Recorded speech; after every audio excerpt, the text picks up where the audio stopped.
God not hear that prayer? I mean, it's not that complicated. And we'll talk more about some ways in which we can help each other with this in a minute. Jesus' training was successful, and so can ours be. His discipling was effective, and so can ours be. And it needs to be. Last week I was at a seminar run by an organisation called CWR. We're a Christian-based organisation that have a lot of respect in the counselling and leadership field in Christian counselling. I went to a day-long seminar on discipling. It's very interesting that the religious world, the Christian world out there, is now running courses on discipling, writing books on discipling. I went to the seminar, and it was very well done. And one of the things they talked about, one of the people leading the classes, he said, discipling is a big issue because we do evangelize and we do bring people into the churches. But more people are leaving than are joining. And those who are joining aren't staying.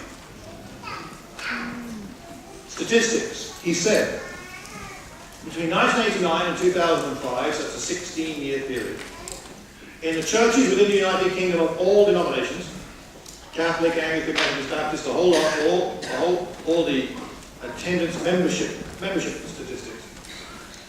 1989 to 2005, 1.5 million people left the churches. 1.5 million. And I heard what he was saying, and I thought, I wasn't quite sure how to interpret that for myself, or for us. I'm not even sure quite now. But what I do know is, if they recognize that the numbers of people leaving means they have to wrestle with the issue of discipling.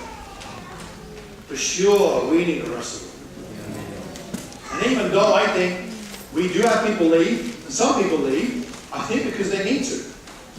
Sin means we should leave. We don't repent. I don't know all the reasons people leave. Some people leave from neglect, and maybe some from harshness, although I don't think that's ever really an excuse, but I can understand it. There are various reasons why people leave. Perhaps they develop doubts. I don't know. Perhaps we didn't convert them properly. But for whatever reason people leave, it should never be for the reason that we neglect them. And in our fellowships, my friends, we must never assume that people are being taken care of. I sat down and had lunch with two of the people on the course. This lady was a woman there from a church in Oxford. And we were chatting. And she was talking about the morning session and very interesting things that the lecturer had said. And I said, well, what struck you? She said, what really struck me was the fact that we have friendships in church, but they're not deep. The lecturer made the point that a man talking over the fence in his garden, he's talking over the fence to his neighbour, he's talking about football, that's called friendship. A man at church talking to another church member about football, that's called fellowship.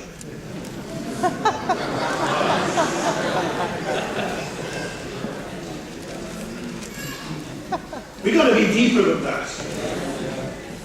She said in my church, she said, you know, it's crap. I have a small group. She said, I have a small group. We've got these women. We get together every week or every other week. We go to the pub and we get together regularly. And they're great friends. I've been in this church 2 years and we're great friends. We have a really good time. And I really love the group. I love the people in the group. But she said, I wish we talked about our faith. And I said, what do you mean? She said, well, we've been together for 2 years and we've had not one conversation about our faith. We talk about boyfriends, we talk about shopping, we talk about TV, we talk about, she said, we talk about everything except our faith. I thought, you know, now we listen to that and think, oh, how could that be? Well, but let me ask you, what's the proportion for you of spiritual conversations in church? When you sit down, is it really spiritual? Are we talking on a heart level? Jesus dealt with the heart. We've got to help each other with our hearts. Mark chapter 10. Let's turn there. Next slide, Barney, please. Mark chapter 10. And let's have a quick look at an example of Jesus doing some discipling. And I do want to emphasize, by the way, that discipling is not about rebuking people.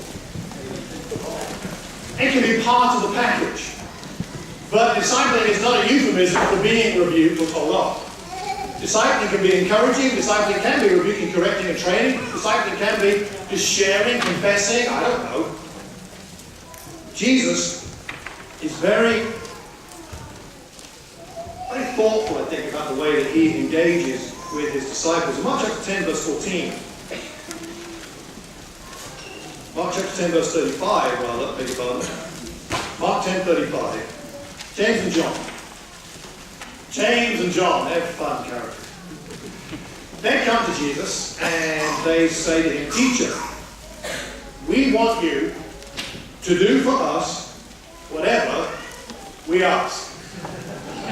Now you just got to stop there for a minute. Imagine you're Jesus. You know all things. You are the author of creation. All things are sustained by you. You are the pure Son of God, Messiah.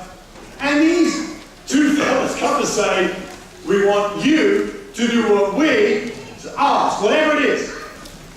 How tempted must Jesus have been to say, who do you think you are? And how does Jesus respond? Verse 36, what do you want me to do for you? Now how gentle a response is that? What do you want me to do? What is it? What's on the list? What would you like for Christmas?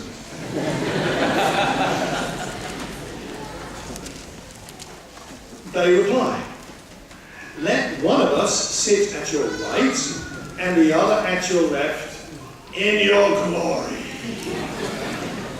Now, is it all about Jesus' glory? Or is it about the reflected glory that they will bask in? They're saying, give us some of your glory, Jesus! We've had enough of the suffering, walking around. You talk about death and all kinds of awful things. So at least give us some of your glory. Their motives are all messed. They are completely out to lunch. Verse 38. You don't know what you are asking. Again, a gentle reply. Can you drink the cup I drink and be baptized with the baptism I am baptized with? Another question. What do you think, James? What do you think, John? We can, they answered. No hesitation. Jesus said to them, you will.